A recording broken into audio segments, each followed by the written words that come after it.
Charlie Heller is the CIA's most brilliant computer analyst, whose life is turned upside down when his wife is murdered in a terrorist attack. Wrought with grief, Charlie decides her killers must pay. Without any field experience, Charlie must trek the globe and use his biggest weapon, his intelligence, to enact his revenge. Because the most unexpected threat is an amateur. Starring Academy Award winner Rami Malek and Academy Award nominee Lawrence Fishburne. The Amateur, rated PG-13. Only in theaters and IMAX April 11th.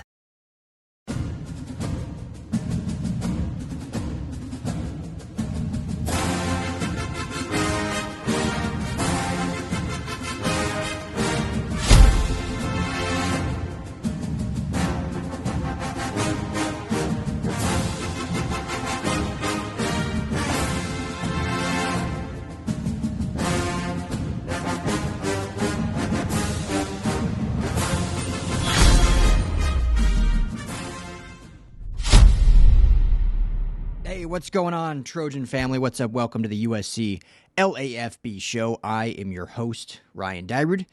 Apologize for the lighting and the background a little different. My wife is very sick. I think luckily on the back half of it. But so she's been in bed all day, and I usually record back in the room. So had to wait to get my daughter to sleep, and now I'm in the confines of our living room. It's kind of a mess, so my apologies. But it's kind of a different backdrop. Looks kind of cool. You see the craftsman design of this place. But anyway, as always, thank you guys for hanging out. Some good recruiting updates to give you real quickly this evening. We are in the evening, so we got the good stuff, got the brown stuff going. So depending when you're watching, if you want to join me with a little cocktail, obviously not if you're driving or at work, but hey, if you pop this in maybe in the evening, pour yourself a good one. As we talk some USC football, always my favorite. But yeah, some good recruiting updates from the weekend and into even today with some stuff in the pipeline. But first, some big news. I kind of teased it at the end of my last episode, but many of you know Tim Prangley, the great Tim Prangley. Love that guy. He's been doing a call-in show forever. He is joining us here at LAFB, bringing his call-in show here. So you can find it here at the USC LAFB YouTube channel and on LAFBnetwork.com. It's going to be every Wednesday night at 7 p.m. Pacific time. Tim Prangley call-in show. Just usually Madman, our guy Jamal Madney, will be joining him on that call-in show. And I'll be sporadically in and out as well as Coach. Coach is not going anywhere. It's just with the off season, he's more dialed in on. He's coaching obviously Jordan high school football, and he's more of an X's and O's guy. So he shines more in season. So he'll do stuff sporadically here and there. But for the off season, you'll have mainly my kind of recruiting updates. Tim's call-in show with Madman. Me and Madman will do some stuff in the evening as well. So tons of content still all through the off season, which I love. I'm so proud of the guys and what they're doing and what we're able to do. And as I say all the time, thanks to you, or else this would all be pointless. We'd be just speaking into an echo chamber. So thanks for all the support. Thanks to betonline.ag, our big sponsor, that helps us put on the show. If you haven't, head to betonline.ag. March Madness, I want to say it's this Thursday. Or is it even tomorrow when the play-in games happen? It's right around the corner. March Madness, it's the most fun of. I never really pay attention to college basketball through the season. I did a lot more this year because USC was kind of exciting with the Must Bus. Obviously, I was paying attention to women's basketball. I mean, Juju Watkins and the women's team is amazing, and one seed as they should be. So they're in the tournament. They should be in my opinion, the overall number one seed, or at least 2 or 3. They shouldn't be 4. And they beat UCLA twice in the regular season. Won the Big Ten tourney, and you're the 4th 1 seed. Don't make no sense. But March Madness is coming. One of the funnest 2 days. That Thursday, Friday event is always a blast just to watch. I went to Vegas one time for March Madness. It was amazing. If you ever go to Vegas for like a sporting event, I'm telling you, the best one to go is that first or second weekend of March Madness. Because, you can be on all the casino floors, wherever the sports books are. Everyone's going crazy. It's all the wild random games, 1 versus 16, 2, 15. And, betting and having so much fun. But if you can't get to Vegas, obviously, the whole point of this, do this all on betonline.ag. You can get all your March Madness props and wagers in. Tell them the guys at the LAFB Network sent you. So, all right, I'm going to be really quick on this first one because this happened on Saturday. So I'm sure everyone has already heard it. I wasn't able to get on the mic, just busy weekend and a busy day. And like I said, my wife's been sick, so I've been single dadding it, if you will. But a commitment did come through on Saturday, and a really, really good one. They get defensive lineman Jamian Winfield, 4-star, 6'4", 301. Big body in the middle there. Probably going to play, I bet he could play 0 tech, probably play more of a 1 or 3 tech, but definitely has some versatility, which USC likes, and I think Coach Henne can use him all across the defensive line, all over, even split him out, as a 5 or in the wide if they really want to, because he does have some great speed for that size. Comes from Texas, heavily favored to go to UT, to go to Texas, and visited USC just recently, and clearly the visit went well. He was here on March 7th. Clearly had a big impact because committed then on what is that, March 14th, March 15th, just a week later. And he has an official visit scheduled for USC for June 20th. Just real quickly, 7th ranked defensive line in the entire class in the industry rankings, 84th ranked overall player, so a top 100 player. Just another addition to this number one recruiting class. But this is a good one because, like I said, heavily pushed or heavily favored to go to Texas. Texas A&M was also in the running there as well. USC comes in, obviously Coach Henne, Chad Bowden, Lincoln Riley had a big impact on this visit in early March and convinced him that, this is the place to be, as the slogan goes. And I think what's also interesting, now this can change, and I talked a lot about this, I think, last episode, but on a Texas message board, because he had visits scheduled. He had an official visit scheduled with Texas.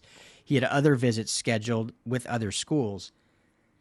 Per a Texas message board, he has canceled all visits. So similar to like I talked about with Katunga, Isan Tafa, some of these other kids, like these guys are locking in, canceling visits, like committed to SC and plan to stay committed. Again, things can change. College football is wild. So I know, because everyone keeps saying, like, you guys got to slow down. Why are you all hyped? It's March. Look what happened last year. I'm just saying this is different than last year. 100% different last year. There's stuff behind the scenes happening, like all good things. Obviously, the staff is completely different. Not the coaching staff necessarily, but the front office is completely different. How they're doing things is different. Who they're targeting is different. Still having some high-profile out-of-state kids, but obviously we've spoken ad nauseum about targeting these Cali kids. I mean, just look at guys like Brandon Lockhart and Madden Reed Orden, and I always say his last name. I apologize, but they're so like locked in and fired up. And basically, I mean, even tonight on Twitter saying like, yeah, since I've been committed, this is it. Like, I'm not looking anywhere else. So it's great. So Jamian Wingfield, another great commit. Like I said, 4-star. 84th ranked overall player in the entire class, 7th ranked defensive lineman, beats out Texas A&M, and SMU to come to SC and is locked in to SC. 15 commits now in this class. 15 commits. They're going for a record size class overall. There's been reports and kind of murmurs when we've even been around the coaches that they are pushing for a 30 to 35 player class. It's a massive class. And it shows a shift a little bit, and Chad Bowden's talked about it a bunch, of like they're going to major in recruiting and minor in transfer portal. And they're putting their money where their mouth is right off the bat. I mean, his first class he's a part of, they're going to go for 30 to 35 kids. That's massive. And I think why that is also so important is because of this transfer portal era, guys are going to transfer. Even guys that want to be here are going to transfer eventually. Because there's one football. There's 22 starting spots between offensive defense. So you're going to have, I mean, look, greatest example is the wide receiver class of, man, my math, is it the 23 class or 22 class? Jacoby Lane, Zachariah Branch, Mekhi Lemon, and Deuce Robinson. Killer receiver class. It was going to be, regardless of what everyone thinks about NIL, which played a factor. I mean, the NIL was not, and just the GM direction was not what it is now. Like, who knows if they would have been gone or not had Chad Bowden been here. But regardless of all of that, it was going to be really hard to keep all four of them because there's one football. And these guys ultimately want to get to the NFL. And so you could only have so many high profile at certain positions before they transfer out. So I say all this because when you have these now a 35-person class, I'm not saying every class is going to be like this moving forward, but you're setting yourself up with so much depth that when inevitably a few guys or a handful of guys say, hey, I need to go somewhere where I can just get more exposure, well, that gives the opportunity to someone else in that class because you had a lot of depth. And so it doesn't feel as catastrophic if you lose 5, 6, 7 from one class because you had 35. And then you don't have to hit the portal as hard because, all right, well, you want to leave, but, we had 4 receivers, 5 receivers, 3 running backs. Like, we're good. So I'm not saying that's going to happen, but inevitably in this transfer portal era, there will be guys that transfer. So just nature of the business. And so building this class as big as it is setting the framework, I think, for what they want to do moving forward in building this program through recruiting. And like right now, the transfer portal class, what is it? Is it 10 total right now? But I don't have it in front of me. It's around 10, and I think they'll add a couple more in the spring window. I've heard some murmurs about some real interesting, like good, high profile ones. That would be really interesting. We'll get into that, as the spring portal window opens. But I think gone are the days where USC wants to have 23, 24, 25 transfer portal classes. Like you want to be in that 10 to 15 range because then you're just replenishing. You're not rebuilding through the portal. It's not where you want to be. And everyone talked about USC. It happens to all the big programs too. Georgia, LSU, Nebraska this year had like 32 kids transfer. Oklahoma's had a lot.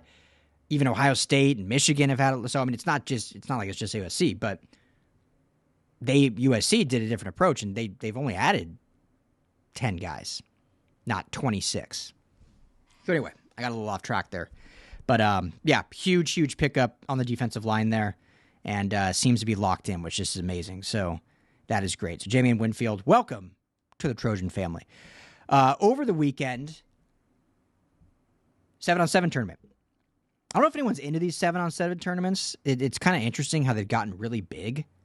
These these Elite 11 tournaments, these 7-on-7 tournaments, like all these different like non-padded kind of all-star games, if you will, flag football all-star games.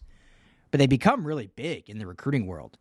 And especially because specifically at these 7-on-7 events, is you have the most like high-profile recruits all together on one weekend. Guys throwing each other. I mean, it's a huge recruiting weekend. Also just for these players, right? Because they're all hanging out like, hey, you're not committed anywhere. Come with me to SC. Like, we had a lot of fun in this tournament. Let's do it. So that was going down in Dallas, Texas. Overtime put it on. 7-on-7 tournament, big one. Couple USC guys there, or at least to watch. Jonas Williams, quarterback, had a fantastic weekend. I think he got the MVP for top player. He was one of the top-ranked players of the weekend. Ryder Lyons was there, his first 7-on-7 event. And so just a lot of fun there. Jonas Williams, I'll just say this. We can talk about Ryder Lyons too, and he's going to be fantastic. But as of now, he's not committed to SC yet, so we won't spend a ton of time. But I'll just say briefly, like he looked good. You can see the arm talent. He was a little off on some of his throws. I think some of it was adrenaline. It was a windy day. But you can definitely see the athleticism. You can see the arm talent Ryder Lyons has. I mean, this kid's going to be phenomenal and still favored to be USC, and he'll be a 26 class member, but he won't join campus till 27. So that's why I'd say it all the time, but just for any newcomers, like that's why USC is going after him, because Jonas Williams will be 26, Ryder Lyons will ultimately be 27. So, you spread that out a little bit. But I thought he looked good. Jonas Williams, though, for those that don't know, missed all of last year due to injury. So his last tape out there is from his sophomore season. And even his sophomore season got a little banged up. And I don't want anyone getting worried about injuries. This is high school ball. It's not like I don't think we're at a point of injury concern. Stuff happens. So missed last year and was banged up as well. And missed last year, I think, also because I believe he transferred. So I think it was more of a sit out for transfer reasons than actual. Let me double check that. Yes. Yeah. So he transferred to Lincoln Way East for this season. So he missed last year due to sitting out for the transfer. So he got his sophomore year, he got a little banged up. That's where the injury. Last year, he just missed purely for transferring.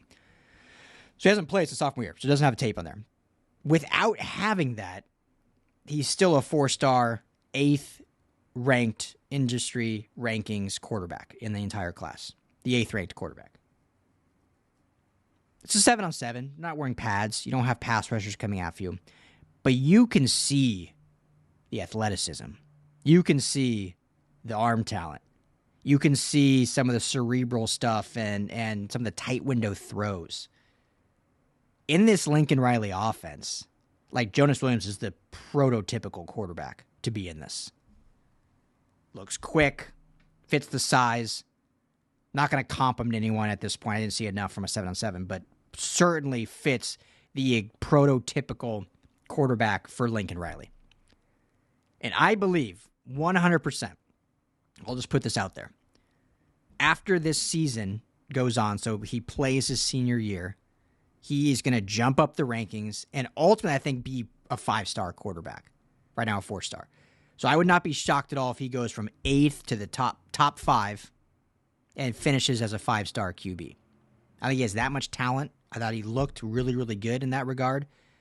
And just the fact that he didn't play last year, similar to a Jakeem Stewart, who reclassified, wasn't able to play because of transferring to Edna Carr, and still finished as a top recruit, but because of that, finished more in that lesser defensive line. He wasn't the top defensive line. I think he's ultimately going to be one of the best defensive linemen in the country. I mean, we've seen just in the offseason, some of these workouts and the speed, the quickness he has off that first step, the strength he has, the size, the intangibles. So sometimes these rankings, you can only rank what you see. So I think Jonas Williams, there should be a lot to be excited about. I think this is the perfect quarterback in this class for Lincoln Riley. Ryder Lyons, same way. Perfect quarterback for Lincoln Riley. Athletic, mobile, great arm talent, cerebral. So, whatever you think of Lincoln Riley, no one should ever be worried about quarterback. I know right now, and we'll talk soon here about the actual current roster and Jaden Mayava and what that's going to look like. And obviously, there's a ton of hype around Hassan Longstreet, others should be. But I really don't think anyone should be worried about quarterback. Now, I think people will look at last year. They weren't great at quarterback, for sure. I think that's acceptable to point out. But I don't think between Miller Moss and Jaden Mayava, I don't think they were bad at quarterback. It just wasn't Caleb Williams. When you have Caleb Williams for 2 years and his greatness, everyone's going to seem like a drop-off. And so I think that really skewed a lot of opinions of people. And that's not to say that both quarterbacks didn't make their mistakes, but both quarterbacks played well. Miller Moss honestly played really well. It was just at a point in the season where the team needed a spark. I don't think they were going to go into this year regardless with Miller Moss the starter. Again, not because he was terrible or bad, but they needed to go a different direction. They needed to change things up. And so that was more of that. Just we've lost 3 straight. They were 4-5 at that point. You gotta try something different. But he played fine. I think he'll do well at Louisville. And then whether it's Mayav obviously is the incumbent starter, but who knows what Longstreet can do as a true freshman, push him. I don't think there should be concern at quarterback. They were still a top 3 offense last year in the Big Ten. I think they're going to be okay. Okay, couple last quick things. So, yeah, Jonas Williams, be excited about that. Top linebacker recruit, Talanoa Ili. One of the high priority recruits for USC. Teasing, maybe. Possibly teasing his commitment coming soon. These kids, grew up in this age of social media, so they know how to work it. So nothing's official. There hasn't been an official, top 5, whatever. But just today, or just last night, I believe, 3 posts. 3 Twitter posts, X posts. Him on his Oklahoma visit, caption Boomer Sooner. Him on his USC visit just a few days ago, caption Fight On. And him on his Oregon visit just 2 or 3 days ago, caption Sko Ducks. Those 3, that was it. So that could, to me, signify a teasing of these are his top 3. Now, Oklahoma, touche. Based on On3's visit schedule, unless one snuck in there that they don't have registered, he hasn't been to Oklahoma since November on an unofficial visit. He was at USC last week. He was at Oregon last week. Or over the weekend, whatever. It's been 7 days. He went to both. And those were always top. I think we're going to be 2 of the top finalists anyway. We all knew that. It's always these SoCal kids, it's SC and Oregon, or if they go for you, they're going to be in the top. Whether they commit is one thing. So Oklahoma, touche. Clearly he had a good visit. Clearly Brett Venables had a good impact on him, even with making defensive coordinator changes and whatnot down there. So that's a wild card to me. I wouldn't expect him to go to Oklahoma, but you never know. But clearly SC is pushing for him. Clearly Oregon is pushing for him. It's going to come ultimately down to those 2 schools, in my opinion. UCLA has been in the running too. Has a few visits to UCLA. But based on those posts, again, I'm just going off of him posting. This is all speculation. It's rumor season, right? That would make sense to me, unless he's just toying with everyone, which he could be. So, but he is a high-profile, recruit. They would be a huge win for USC. 6'4", 220. Prototypical line. I mean, this is going back to the Brian Cushing, Clay Matthews, Ray Maluga days. If you're able to get a kid like this with this size, this locale. Now, played at Orange Lutheran. Interesting enough, he transferring this year. He's moving to Hawaii and going to high school his last year in Hawaii. So technically, he's not a local kid, but, went to Orange Lutheran last year. That's where he put on all his really good tape on. Super talented kid. You're able to get Ili. And a lot of the kids in this class have brought his name up. When they've committed to SC, they've said they're basically talking to Ili to come with him. Is it Ili or Ili? I always feel bad if I pronounce these names wrong. I don't have the pronunciations in front of me, so correct me in the chat if you know. But Ili is the last name, but Talanoa.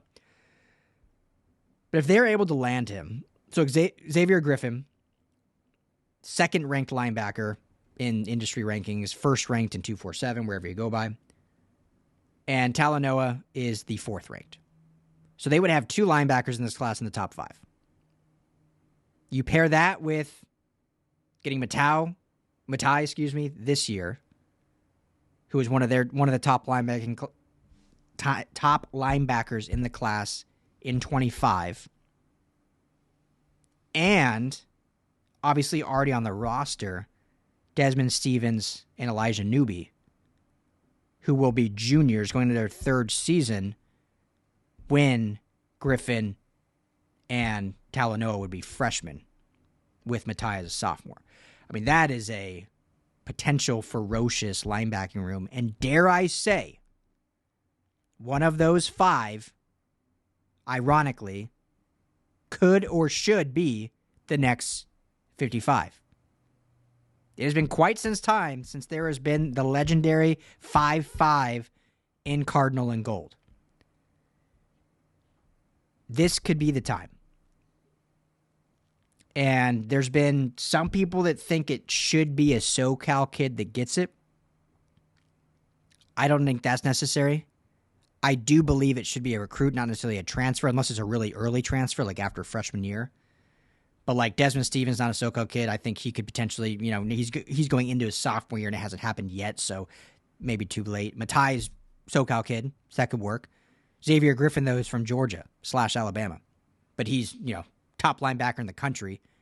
Been committed to SC since last year and seems absolutely dialed in and locked in and cannot wait to be a Trojan. That's all you care about. And then Talanoa, if he came, obviously a SoCal kid. So we could have the 55 here soon.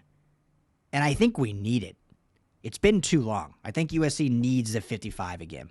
You need that tradition. And it's got to be right. Because the last 55 didn't pan out to be great. But the ones before that, obviously the legends, right? Keith Rivers, Claiborne, Willie McGinnis, obviously the late great Junior Seau. Legends. I mean, it's such a cool tradition. And I know there's other colleges that have specific number traditions similar. I think Penn State is like number 9 for their edge position room, I believe. It's a single-digit number, I'm pretty sure. I think it's 9. But the 55 Club at USC is one of the top traditions in college football. And it's been too long. But I respect the fact that they haven't just been giving it away. Like, it's got to be earned. And it's got to be given to the correct player, the correct mindset, the correct leader. But I'll say it again. If Talanoa ends up, again, he's still has official visits coming up. His last official is with Oregon. He'll be on USC's campus as well the week prior. But if he does commit, this group of 5, one of them should be the next 55. What do you guys think? Are we due for a 55? Comment in the comments. Let me know. Of these 5, again, I know Talanoa is not committed, so I'm getting ahead of myself, but let's just pretend that he does end up committing to SC. Of these 5, who would you want to see? Is it too late for Stevens? Or I know we haven't really seen Newby. I think he's talented and we could see him a lot this year. But is it too late for them if they haven't got it yet, or if they give it to him in the fall? Xavier Griffin. What are you guys thinking? Who should be the 55? So that was the latest on Talanoa. And then finally, and I'll be quick on this one, running back Favor Aki. Again, if I'm saying that incorrectly, apologize. 4-star running back out of Ohio, the 18th ranked overall running back in the class. Dropped his top 3 today. It's USC, Miami, and his home school of Ohio State. 5'11", 185. Obviously, you can put on more size. And like I mentioned, the 18th ranked running back in the class. Sean Alston, who's already committed to SC, is the 12th ranked from Ohio, 12th ranked running back. And Deshaun Rideau has been crystal balled to SC. He's the 13th ranked running back in the class from right here at SoCal, goes to Oaks Christian. So, Aki, Aki, A-K-I-H. Favor, I'll say. I think it'd be a good addition. I honestly think because of, as I said at the top of the show, this is going to be a 30 to 35 player class. Like, I would not be shocked to see 3 or 4 running backs in this class. Typically, that feels kind of high. Last year just had 1 with Brian Jackson. The year prior had 3, or I should say 2 years ago, Brian Jackson won. The 25 class had 3. And then so 3 I think is for sure in the cards. And like I said, Deshaun Rideau is trending in the right way, and then Favor being top 3 with USC. And it's interesting. His home school, Ohio State, and then Miami and SC, the 2 similar programs on opposite sides of the country. So what do you want more, Miami or LA? It's a fun toss-up. What's interesting, too, and last thing I'll say, I'll end with this, has not yet visited Miami, I believe, or SC. Let me confirm that. Has not yet. He's visited Ohio State 3 times, but has not yet visited SC or Miami, but has them in the top 3. So I think that's saying something about just the recruiting prowess, even if it's just over the phone, and just the staying power of what SC is. He has 2 visits scheduled with Miami, an unofficial coming up next week, March 25th, and then his official on June 20th. And he has 1 visit scheduled with the Trojans, an official visit on June 6th. So they will get him on campus. Maybe they can get him to commit before that official visit to Miami and get him to cancel and shut down the recruitment, kind of like some of these other kids have. We'll see. But obviously it'll be a big, big opportunity for him to get on campus on, June is just going to be such a massive month. All 3 of those official visit weekends are just loaded, absolutely loaded. So it's a huge month for USC recruiting. They will have all the coverage for you. So, yeah, I think that's. I think I hit on everything. Went a little longer than I've been doing these, but yeah, there's just been a lot of good developing stuff going on with this program. It's exciting. I was talking to Coach. I'm repeating myself because I said this at the top. And Coach is much more of a, X's and O's in season. I mean, he's a coach that has been a part of recruiting, but I think he would tell you he's not like dialed into like the landscape of recruiting now. Like he's more X's and O's when it comes to like college. Obviously, now that he's in high school coaching and whatnot. But I was talking to him and he was like, it's like, yeah, it's cool and all, but like we saw what happened last year. Like who knows, what these kids are going to do. There's going to be flips. There's going to be decommits. And I was talking, I was just like, I'm like, yeah, there probably will be. But this is 100% different than it was last year. 100%. Still can be flips. Still can be decommits. I'm not going to sit here and say, nope, all these guys are not going anywhere. But I'll say I feel really confident that none of these guys go anywhere. It would, at this point, based on the momentum, like last year, like I was talking to people behind the scenes and it was like, yeah, this kid's, he's kind of on the fence. He's not happy with this element or, this school's pushing hard to flip him. So you could there were some, Hilton Stubbs we knew was flipping. Like we knew for a month. I think we did a show a month prior, like, oh yeah, he's gone. And then he officially did it like a month later. Julian Lewis, we knew for a while it was happening. As I said last show, 70 visits, 21 visits after committing to SC. Like, you knew that kid wasn't staying on. Nothing against him. You can read the tea leaves. So I'm not going to sit here and say 100% it's not happening, but I would be surprised right now because of the momentum and what all is transpiring with the class as it is, with the momentum and the excitement from every single commit in this class. Like, there hasn't been any, oh, this kid's talking to this, or this school's pushing. Schools are obviously pushing hard for all these kids, but what's different about right now is this time last year, and this is right when we got Justice Terry and Isaiah Gibson. It was in March, so it was very different, but we only had 3 commits at that point. Like, I'm pretty sure I'm trying to think back, but at the time, our class was literally Julian Lewis, Justice Terry, and Isaiah Gibson. There may have been one more, but it was like 3 deep. They happened to all be 5 stars, and that's why it was like, oh, but it's 3 deep. It's 15 deep right now. So even if you do lose 1 or 2, you're not like starting over. That's a big difference. On top of that, those kids that committed, the stories kept being, and those 3 specifically, and then you throw Hilton Stubbs on there who committed a week or 2 later. Those 4 alone, we can talk about others too. The conversation was always, can USC hang on? Georgia's pushing hard. Texas is pushing hard. Florida, Miami, pushing hard. Can USC hang on? Right now, we have a long way to go, but right now, there's no talk of that about the USC commits. The talk is the opposite. Can Oregon hang on to Tom Tom? Can Ohio State hang on to Chris Henry as USC lurks?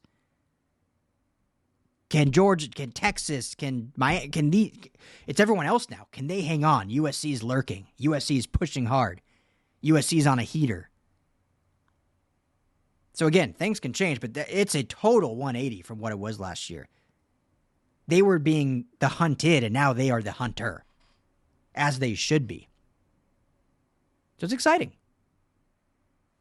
I've got into recruiting, guys. I've gotten into it. I'm excited about recruiting. It's fun to talk about. So thank you for listening to me babble for 30 minutes. Appreciate you all. Like I said, tomorrow, or I guess when I publish this, it'll probably be day of. I'm going to probably publish this on Wednesday. So tonight, Wednesday night, 7, every Wednesday moving forward, Wednesday, 7 p.m., call-in show. Tim Prangley, Madman, and I'll be popping in and out here on those as well. So this Wednesday, we'll probably just do a live kind of announcing it, round the horn, hang out, the three of us, maybe bring some people on. Then next week will be the true caller-driven show run by Tim. So we're thrilled to have him here at LAFB. He's fantastic. I know you all love him. He does a great job, and it's a fun show that we can now bring to our network that has been kind of a missing piece. So let us know what you guys think about that.